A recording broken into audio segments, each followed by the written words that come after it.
মহিলাকে যখন ওই জঙ্গলের রাখালরা উপভোগ করে, এক পর্যায়ে ওই বেশ্যা মহিলার গর্ভে একটা বাচ্চা চলে আসলো।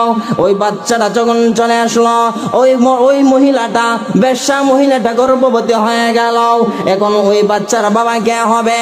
ওই জুরাইজের মা, যেই জুরাইজের মা জুরাইজের জন্য দোয়া করেছিল, ওই জুরাইজ ওই জঙ্গলের মধ্যে থাকে।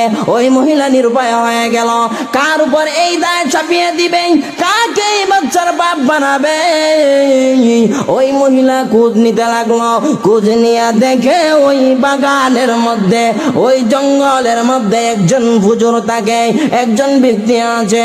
ওই ব্যক্তির উপর যদি চাপিয়ে দেওয়া হয় তাহলে ওই ব্যক্তি হবে আমার সন্তানের বাবা। ওই মহিলা জুরাইজের উপর চাপিয়ে দিল আর বলতেছে, জুরাইজ হলো আমার সন্তানের বাবা।